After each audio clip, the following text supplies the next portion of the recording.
Saan ba talaga maganda mag-invest sa Pilipinas? Sa lugar na may growth, security, at future value. Invest smart. Invest where it grows. Ako ang business capital ng Pilipinas. Kung pera ang hanap mo, ako ang sentro. Sa akin umiikot ang income. Dito ka na sa Makati. Excuse me, ako si BGC. Bakit gustong-gusto ako ng foreigners? Kasi pag nandito ka, parang wala ka sa Pilipinas. Mainit sa Metro Manila? Dito ka sa Tagaytay. Presko, relax, may magandang view. Vacation home or Airbnb income? Ikaw bahala. Nuvali. Nature living. Pero 30 minutes drive lang sa Metro Manila.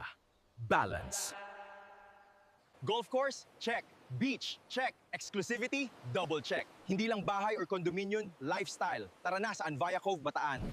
Cebu represents the Visayas. Tourism, business, island life meets city income. Gusto mo ng seaside living sa city? Hello! Ako si Azuela Cove. Exclusive waterfront community sa Davao. Ang tanong, saan ka mag-i-invest? Kunin mo na ang cellphone mo, Tawagan mo na si Broker Rochelle. matutulungan ka niya.